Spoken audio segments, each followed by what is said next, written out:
हाँ जी, नमस्कार। मैं व्याख्याता संतवीर सिंह।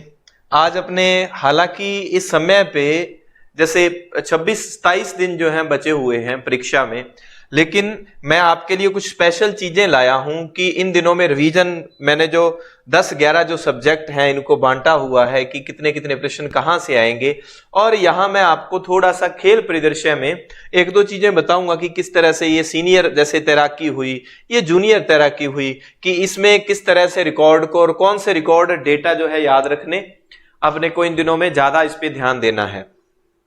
तो आपका ज्यादा समय ना लेते हुए अपने इस पे स्टार्ट करते हैं।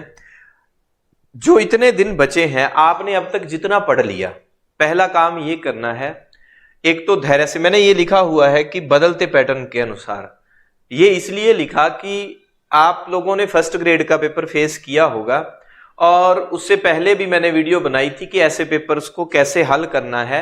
आपका पेपर हल करने का तरीका जो है वो ओल्ड है, पेपर का पैटर्न बदल गया, हमारा पेपर हल करने का तरीका नहीं बदला, सॉल्यूशन का तरीका जो हमारा नहीं बदला। एक तो मैं आपको ये बताऊंगा। दूसरा, वहां आते हुए प्रश्न जो है 40% भी सही नहीं हुए, लेकिन बाद में आपने महसूस किया कि प्रश्न आसान भी थे, अगर उनको एक तरीके से किया जाता तो हल होते वो। उसके लिए एक सबसे बड़ी कमी यह भी रही कि आपका कहीं ना रिवीजन जो है कम। आप परीक्षा के दिनों में एक जो गलती, बड़ी मिस्टेक मैं आपको बताऊं, हमारी जो परीक्षा के दिनों में बड़ी मिस्टेक रहती है, परीक्षा के समय हम जो है वो अलग ही ट्रैक पर चलने लगते हैं। हमारा जो डेटा वगैरह जो है वो नया डेटा, एक तो नया कुछ भी नहीं पढ़ना, ये सभी लोगों ने आपको बताया होगा, इससे पूर्व बहुत सारे लोगों ने जो वीडियोस बनाई हैं, तो इसमें इस संदर्भ में बात हो चुकी होगी कि नया आपको कुछ नहीं पढ़ना। एक तो दूसरी, स्पेशली मैं इसमें ना करंट अफेयर्स जो है उस पर बात करूंगा, करंट अफेयर्स पर। सेकंड ग्रेड के अपन ने जितने भी पेपर बनाए थे, फर्स्ट ग्रेड के एग्जाम से पहले से ही सीरीज चल रही थी, उसमें अपना पैटर्न शुरू से ये रहा है। और अभी इन दिनों मैं क्या करूंगा आपके लिए, चलो ये बाद में बताता हूं, पहले ये देखो। जैसे कि राजस्थान की भूगोल और अर्थव्यवस्था में आपके सामने 10 टॉपिक हैं और 10 ही प्रश्न इसमें से आने वाले हैं, लगभग ये रेशो रहने वाला है। राजस्थान का इतिहास जो है, राजस्थान की हिस्ट्री 9 टॉपिक 8 प्रश्न, इसमें से सिर्फ 2-1 टॉपिक मैंने छोड़े थे, बाकी सारे मैंने करवा दिए। और फर्स्ट ग्रेड में लगभग सारे प्रश्न अपने जो इन क्लासों में से यूट्यूब पर ही पढ़ी हैं, तो इसमें से आपको मिल गए और आपका अच्छे से कवर हुआ है। अब मैं क्या काम कर रहा हूं, आरपीएससी ने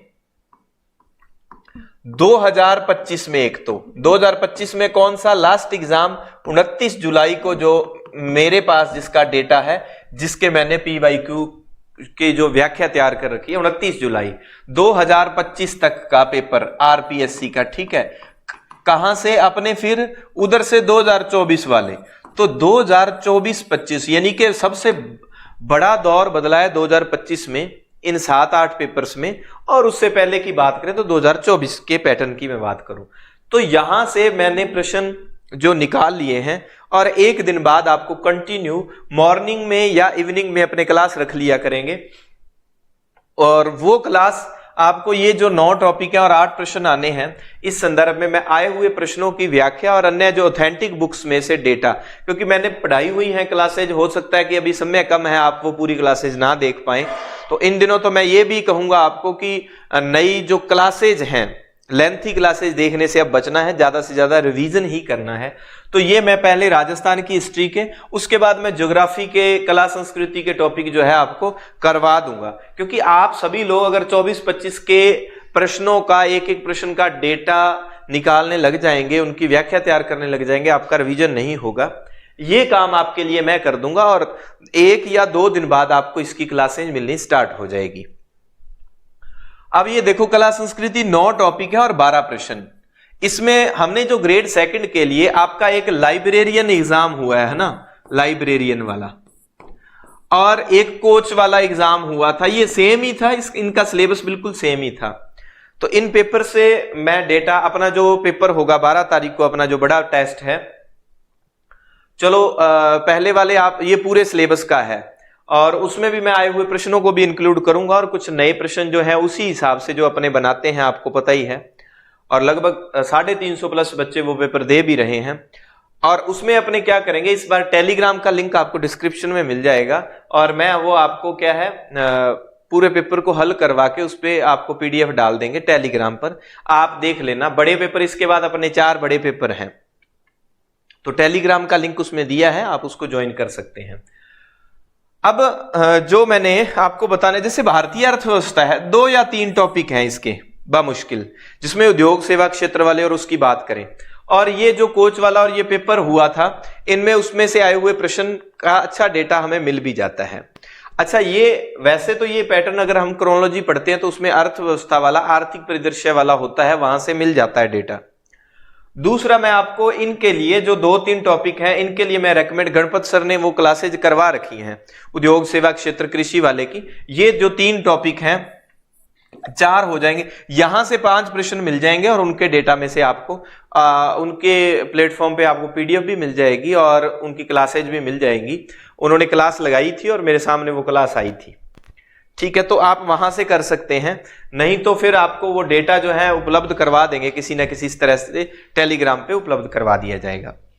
पॉलिटी को एक बार मैं होल्ड रखूंगा, क्योंकि इंडियन पॉलिटी, अगर राजस्थान पॉलिटी की बात करते हैं हम इसमें तो फिर भी आप जैसे 7 टॉपिक में से 10 प्रश्न है, तो आप जैसे आयोग हैं, अब एक तो आरपीएससी को अच्छे से पढ़ लेना, क्योंकि 7 की जगह सदस्य कितने हो गए, 10 हो गए। मानवाधिकार योग है, इनमें देखो, इनमें डेटा कम है, मुख्य सचिव में डेटा कम है, तो इनमें आप इनकी अगर बात करें, मानवाधिकार आयोग की बात करें, मैं कहूं आपको, और आरपीएससी में क्योंकि बड़ा बदलाव आया है, तो इसको आप स्टार लगा के रख सकते हैं, इसको वेरी इंपॉर्टेंट लिख सकते हैं। मुझे जहां तक उम्मीद है आरपीएससी को अपने इस पर आयोग पर प्रश्न पूछना चाहिए। मुख्य सचिव हो गया या अन्य कोई भी आयोग, अगर कोई भी आयोग बचा हुआ, कुछ भी जो भी इसमें लगते हैं, इनमें से आपको प्रश्न मिल जाते हैं, 2-3 एक प्रश्न। तो फिर जैसे राज्यपाल, और ये इनमें बहुत लेंथी मैटर है, लेकिन नॉर्मली आप उनकी शक्तियों को और अच्छे से देख लेना, आपकी किस्मत है। और इंडियन पॉलिटी में तो एग्जामिनर जाता ही बहुत टफ है, आप उसका कितना क्या रिवीजन करेंगे वो भाई अपने हिसाब से देख लेना। हाँ, विदेश नीति अंतरराष्ट्रीय संबंध वाला जो है, इसमें भी टॉपिक ज्यादा नहीं है, कम टॉपिक है और 5 प्रश्न है, यानी कि 2 या 3 टॉपिक है अंतरराष्ट्रीय राजनीति वाला में और विदेश नीति में। तो इसमें आसान प्रश्न आता है। इसमें विदेश नीति में वो पंचशील वाले सिद्धांत की बात कर लें, नेहरू जी के समय में, या और भी विदेश नीति में गुटनिरपेक्षता भी इसी संदर्भ में आ जाता है। तो गुटनिरपेक्ष देशों के लेटेस्ट में हम देखें तो उनके सम्मेलन वगैरह, और वो नाम नॉन अलाइंड मूवमेंट वाला जो गुटनिरपेक्ष नीति, तो उसके सदस्य देश, तत्कालीन उनका कहां पर हुआ है, सम्मेलन हुआ है, तो वो सारी चीजें आप इसको देख लेना। अब ये देखो, विश्व का सामान्य ज्ञान में इसमें तो आए हुए प्रश्नों से भी आपका काम चल जाता है। तो लेटेस्ट इन प्रश्नों को अगर आप देखते हैं तो आपको पता चल जाता है। और ये पेपर जो है मैं आपको हल करवाऊंगा, ये डेटा ये दूंगा सारा आपको पेपर से पहले सारा कुछ। हाँ, साइको एक अपने मनोविज्ञान रह जाती है, 10 प्रश्न जिसमें से 20 अंक के आएंगे। तो साइको सामान्य पूछी जा रही है, उसका सामान्य रिवीजन आपने करना है। अब सार रूप में मैं कहूं तो आपने सबसे पहले ज्योग्राफी का अच्छे से, ज्योग्राफी और अर्थव्यवस्था के टॉपिक जो हैं, इनके लेटेस्ट आंकड़े, अर्थव्यवस्था के संदर्भ में हम बजट में कोई ऊर्जा से संबंधित, कोई उद्योग कृषि से संबंधित कोई भी चीज आई है तो उसको अच्छे से आप देख लेना। ज्योग्राफी के बदलते पैटर्न में क्या है, आंकड़ा तो कई बार वो सामान्य दे देता है, पश्चिमी देशांतर की बात कर लेता है, पूर्वी लिख देता है उसकी जगह, आंकड़े सामान्य देके कथन कारण में पूछता है तो आपको कंफ्यूजन हो जाती है। एक एक चीज को अच्छे से रिवीजन आपने करना है। अब ये मैंने जैसे 11 पार्ट में बांट दिया आपको, ये पीपीटी आप स्क्रीनशॉट ले लेना, वैसे आपको टेलीग्राम पर भी मिल जाएगी। और ठीक लगे तो चैनल को आप सब्सक्राइब कर लेना, क्योंकि आगामी दिनों में मैं आपके लिए ये सारे आए हुए प्रश्न 24-25 में जो है उनकी अच्छे से आपको व्याख्या ऑथेंटिक बुक्स में से आपको दूंगा। और इनको आपने देखना है, राजस्थान हिस्ट्री में आपने जो डेटा पढ़ा हुआ है, मेरा डेटा उसकी पीडीएफ भी डाली हुई है आपके पास, जो क्योंकि मैंने तो हिंदी ग्रंथ अकादमी और 2-4 गाइडों का सहयोग लेकर डेटा तैयार करवा के आपको यूट्यूब पे करवाया था। और राजनीति की बात होगी। अब कला संस्कृति में ज्यादा टफ नहीं, इसमें सामान्य जो है ना, इसके जस्ट बाद आप इन दोनों का नंबर जरूर लगा लेना। अपने टाइम को क्या करो, मैनेज कर लो कि अर्ली मॉर्निंग हमने एक नए लोगों से कुछ भी नहीं मिलना, इससे संबंधित कोई टीका टिप्पणी नहीं, ऐसा पेपर आता है ऐसा आता है, कुछ भी नहीं। अपना 5-10 मिनट भी आपने खराब नहीं करने। जैसे ही आप खाना खाने भी जाते हैं ना, क्योंकि इन दिनों में आप एकदम से, मैं कहता हूं 15-18 जितने घंटे पढ़ सकते हैं, हाँ आप पढ़े, भरपूर पढ़ाई करें। आपके पास 10 मिनट है, आप खाना खाने गए, या गर्ल्स को कोई काम हो सकता है, झाड़ू पोछा कोई लगा रहे हैं, आप आंकड़े हैं, जितने आंकड़े हैं, चाहे अर्थव्यवस्था कृषि के, या जैसे भारतीय अर्थव्यवस्था में उद्योग सेवा और इनके जो आंकड़े हैं, फैक्ट हैं, वो आप अपने हाथों पे लिख सकते हैं, पर्ची पे लिख सकते हैं। चलते फिरते कोई काम कर रहे हैं, खाना खा रहे हैं, तो उनको आप पढ़ते रहो। जितना रिवीजन करोगे इस महीने में, आप पूरा वातावरण अपना बदल लो। कुछ नहीं होगा, 1 महीने पूरी जी जान लगा दो। आपको बड़े बड़े लोगों ने यह भी कहा होगा कि अगली भर्ती पड़ी है, बिल्कुल भर्ती है, अच्छा है, आपको पॉजिटिविटी देगी, लेकिन आप ये भी मान लो कि मेरे पास ये जो समय है बहुत ही कीमती समय है, मैंने जी जान लगा देनी है, और लगानी भी चाहिए। हाँ, सोना आप कम से कम 6-7 घंटे सोना है, ये नहीं कि आप 2-2 घंटे 3-3 घंटे ही सो रहे हो, ऐसा नहीं। पढ़ने का समय किसी से कुछ पूछने की जरूरत नहीं है, किसी का नाइट का, किसी का मॉर्निंग का हो सकता है। और मैंने इनको 11 पार्ट में बांटा हुआ है। आपके पास जो, और मुझे तो ताजुब हो रहा है, इन दिनों किताबें आ रही हैं कि रिवीजन कोर्स के लिए, और 1 महीने में ये कुछ भी नया नहीं पढ़ना। करंट के लिए आप क्रोनोलॉजी, और करंट की अगर बात करूं, ये सारी बातें होगी करंट की, अभी मैं आपको 2-3 एग्जांपल दूंगा कि इस तरह से आपको पढ़ना है। फिर मैं पेपर हल करने का तरीका, पेपर से जस्ट पहले आपको वीडियो दे दूंगा, सब्सक्राइब करके रख लेना, कि पेपर में हमने कौन सी मिस्टेक नहीं करनी है।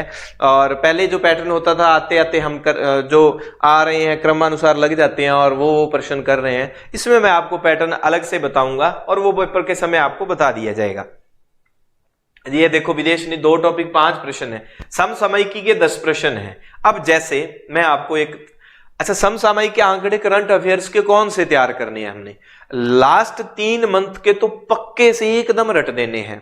जैसे जुलाई, जून, मई, अप्रैल, मार्च भी आपने इंक्लूड करना है, वैसे 5 महीने का, लेकिन मई, जून, जुलाई 3 महीने तो अच्छे से रट देने हैं। इसमें मैं आपके सामने, देखो एग्जाम आपकी मिस्टेक क्या रहती है, आप हमें बुक्स बता दो सर करंट की कहां से पढ़े, ये मैंने आंकड़े क्या है क्रोनोलॉजी से ही लिए हुए हैं, ठीक है, हाँ क्रोनोलॉजी से, ये किसी गाइड से है, ये क्रोनोलॉजी से है, हाँ। तो अब मैं आपको बताता हूं एग्जामिनर आपके साथ क्या कर सकता है। इधर देखेंगे आप, ये क्या है, ये क्या है, 74वीं, देखो आप समझें इस बात को, 74वीं क्या है, सीनियर तैराकी प्रतियोगिता है। कहां पर हुई, जयपुर में हुई, ठीक है। जयपुर की भी लोकेशन क्या है, विद्याश्रम स्कूल है, मई 2025 में हो रही है। इसमें क्या है, रितिका खाटा है, उसने नया रिकॉर्ड बनाया है, और अगर कोई नया रिकॉर्ड बन गया तो उसके आपको पूरी टेबल याद रखनी पड़ती है। रितिका खाटा, सीनियर तैराकी, मई 2025 में कौन सी 74वीं थी, कहां हुई, जयपुर में हुई। अच्छा, कौन सी गेम, कौन से में उसने पार्टिसिपेट किया, 200 मीटर ब्रेस्ट स्ट्रोक में उसने पार्टिसिपेट किया था, 200 मीटर वाले में। अच्छा, उसका रिकॉर्ड क्या रहा, तो उसका रिकॉर्ड है 2 मिनट 58 सेकंड, और उसके बाद 33 मिली सेकंड जो है उनके रहे हैं, यानी कि 2:58 का उसका रिकॉर्ड रहा है। ये 3 मिनट से भी कम है, उसने 200 मीटर को पार किया। अब आप आके देखेंगे यहां पर, इससे पूर्व का ये रिकॉर्ड बता रहे हैं कि 3 मिनट का था, और इसने 2 सेकंड, लगभग 2.25 सेकंड पहले इसने कवर कर लिया, रितिका खाटा ने, सीनियर तैराकी जो जयपुर में हुई थी उसको। अब आप देखेंगे वैभवी के रिकॉर्ड को इसने तोड़ा है। अब आ गई जूनियर तैराकी, वो मई में हुई है, ठीक है, वो मई में हुई है, और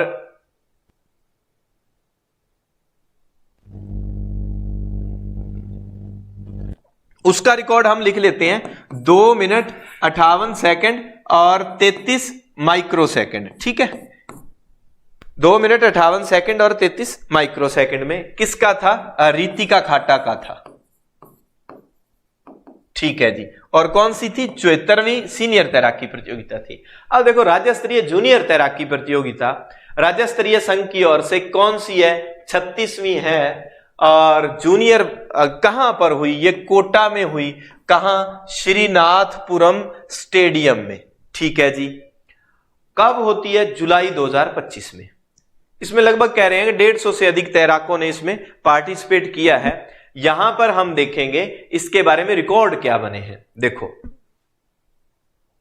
रिकॉर्ड ये बता रहा है, इसमें उदयपुर की विधि सनाड्या भी वही रितिका खाट्टा जो सीनियर में खेलती है 200 मीटर ब्रेस्ट स्ट्रोक में, इसने क्या किया है 3 मिनट 1 सेकंड 7 माइक्रो सेकंड, 3 1 और 07, ये विधि सनाड्या का 200 मीटर में। अब देखो एक तो आप इस तरह से चीजों को पढ़ोगे और मैं क्या करूंगा आपको पिछले 3 महीने का जो खेल परिदृश्य वाला डेटा है ना वो सारा निकाल के एक एक चीजों को, और दूसरे भी कोई आयोग बना है, कोई गेम्स में हुआ है, कोई कुछ भी हुआ है जैसे, तो मैं 3 महीने का डेटा तो आपको 4-5 वीडियो में करवाऊंगा। तो आपको ठीक लगे तो फिर कह रहा हूं इसको सब्सक्राइब नोटिफिकेशन ऑन करके रख लेना, नहीं तो सब्सक्राइब कर लेना। तो मैं ये डेटा इस तरह से, मेरा ये पढ़ने का तरीका, मान लो मैं जिस पेपर में सिलेक्ट हुआ या आगे भी अभी भी उसके बाद भी पेपर दे रहा हूं, तो मेरे तो मां सरस्वती की कृपा से पास हो रहे हैं। कुछ बच्चों का ये रहेगा कि उस समय ऐसा नहीं था, ये नहीं, तो उस समय भी बढ़िया रैंक से सिलेक्ट हुए थे, अब भी चलो इंटरव्यू के लिए जाएंगे आगे, देखो क्या होता है। तो ये चीजें जो है मेरा पढ़ने का तरीका शुरू से ये रहा है, तो हमें तरीका और पेपर हल का तरीका भी। तो अब देखो, अब बहुत सारे बच्चों को, स्टूडेंट्स को क्या है, इससे ये चीज सीखने को मिल जाएगी कि हाँ कि कुछ चीजें अब आपको पता चल गया कि अच्छा सीनियर तैराकी भी हुई है, वो मई में हुई थी, कहाँ, जयपुर में विद्याश्रम में हुई थी। कोटा में जूनियर तैराकी वो 74वीं थी, और ये 74वीं नहीं, ये 34वीं कौन सी थी, ठीक है। तो ये विधि सनाड्या सेम ही रितिका खाट्टा वाले में इसने पार्टिसिपेट किया और इसने भी अपना नया रिकॉर्ड बनाया जूनियर वर्ग का। फिर टोंक की है दक्षिणा जोशी, रितिका उदयपुर की है ना, एक एक पॉइंट को इसने 100 मीटर बटरफ्लाई में, वे मैं करके फ्लाई आमा उस वाले में, ठीक है, 1 मिनट 9 सेकंड और 18 माइक्रो सेकंड में इसने इसको पूरा किया है, 1 मिनट 9 सेकंड में। और 200 मीटर बैक स्ट्रोक में भी इसने रिकॉर्ड बनाया है। फिर प्रणीति सिंह चौधरी का 800 मीटर में, तो अलग अलग इस तरह से बताए हुए हैं। कृष्णादित्य ने 5 जो है इसमें स्विमिंग में गोल्ड जीते हैं और सेरेना ने 4 गोल्ड जीते हैं। तो ये तो यहां देखो एक कंफ्यूजन थी, तो मैंने समझाने के दृष्टिकोण से इसका एक एग्जांपल लिया है आपके लिए। उम्मीद है आप इन बातों को समझे होंगे, और कहीं से नहीं, ये सारा डेटा आपको क्रोनोलॉजी में मिल जाता है। और कहीं कोई क्लासें वगैरह, उसके लिए ज्यादा आप समय मेरे हिसाब से ना, आप अपने हिसाब से मैनेज कर लेना। आपने इतना काम करना है, इसका प्रिंट निकाल के चाहे स्क्रीनशॉट ले लो, चाहे अपनी बुक में लिख लेना, और इन नंबरिंग के हिसाब से आपने डेटा पढ़ना स्टार्ट कर देना। फास्ट रिवीजन करनी है। इन 25 दिनों में इस पूरे सिलेबस को कम से कम 2 बार आपने पढ़ लेना है। और रिवीजन में इस बात का ध्यान रखें कि एक एक लाइन नहीं पढ़नी होती, और नई कोई टेस्ट सीरीज से आपको बचना है। प्रैक्टिस सेट आप ले आओ, मान लो मॉक टेस्ट दे रहे हो, तो उसका नुकसान भी एक ये रहता है कि वहां उनका माइंड सेट अलग है, वो अलग तरीके से पेपर प्रश्न बनाते हैं। बहुत सारे लोग नया प्रश्न डालने के चक्कर में पता ही नहीं किस तरह के प्रश्न डाल देते हैं, और बच्चे जो हैं वो डिमोटिवेट हो जाते हैं कि हमारी तो तैयारी नहीं है, इसमें से इतने ही कम सही हुए। तो इसका एक नुकसान भी है। मेरे हिसाब से किसी का टेस्ट आपको नहीं देना। आपके पास अगर वो कोई बुकलेट है या आप पहले से जुड़े हुए हैं, तो उनके बड़े पेपर वाले आप पेपर दे सकते हैं, वो फोन वगैरह में जो भी आप देंगे, ठीक है। इस तरह से आप अपनी तैयारी को, कुछ लोगों को ये लगता है कि टेस्ट दे के बार बार अभ्यास से हमारा क्लियर हो जाएगा। जैसे अपन ने 3-4 जो बड़े टेस्ट रखे हैं, तो जो बच्चे पहले से दे रहे हैं वो तो उनको देंगे ही देंगे। मैं ये कह रहा हूं क्योंकि आपको मेरे पैटर्न का पता है, जो पहले से दे रहे हैं प्रश्न कि इस तरह से आएंगे और आरपीएससी के बिल्कुल पैटर्न पर आएंगे। और अभी तो वो 99 में ही आपको सारे पेपर मिल जाते हैं अगर आपने करने होते हैं। तो इस तरह से आप इसको मद्देनजर रखते हुए, तो कुल 11 पार्ट हैं, तो इनकी आप टाइमिंग इस तरह से सेट करना कि 11 तो नहीं चलेंगे पूरे दिन में, आप होल्ड रख लेना इसको थोड़ा शैक्षिक मनोविज्ञान को, क्योंकि इसमें ज्यादा स्तरीय नहीं ले रहा वो। हालांकि ज्यादा नंबरिंग का है, तो इसको जिनकी कमजोर है वो इसको शुरू से रखना ही रखना। करंट अफेयर्स जो लग जाओ जुलाई से वापसी की, और लग जाओ या उधर से लग जाओ आप मार्च अप्रैल से, यानी कि खेलो इंडिया यूथ गेम्स और ये वाले, और उसके बाद बीच गेम्स, उसमें कोई राजस्थान का पार्टिसिपेट है तो वो देख लेना। अभी जो विश्वविद्यालय के, यूनिवर्सिटी के भी यूथ गेम्स हो रहे हैं, और राजस्थान को उसकी मेजबानी अपने जयपुर को ही मिली है। तो इस तरह से वो सारी चीजें वो मैं आपको वैसे करवा भी दूंगा, ठीक है। तो कुल मिला के आप समझ गए होंगे, पूरे जोश के साथ आसपास आजू बाजू दाएं बाएं भूलते हुए आप एकदम भूतिये वाले बन जाओ। अंदर अंदर रहना है, अपने कमरे में रहो या लाइब्रेरी में, और अगर कमरे में पढ़ सकते हो तो भी लाइब्रेरी छोड़ दो, कोई दिक्कत नहीं है। किताबें आपके पास इस तरह से व्यवस्थित करके कि ये मेरी यहां से पढ़नी है, किसी के पास गाइडें होंगी तो अपनी अपनी गाइड को, तो उसके किस तरह से उसके पन्ने फट जाने चाहिए, उस पर चीजें लिखी होनी चाहिए, ब्लैक ब्लैक कर दो उसको। तो अच्छे से जोश के साथ देखना, मां सरस्वती आप पे कृपा करेगी और आपका पेपर जो है बहुत शानदार जानदार होगा। पेपर से पहले एक बढ़िया टॉनिक वाली वीडियो की पेपर को कैसे हल करें आपको मिल जाएंगी। मिलते हैं नई क्लास के साथ। धन्यवाद। जय हिंद, जय भारत।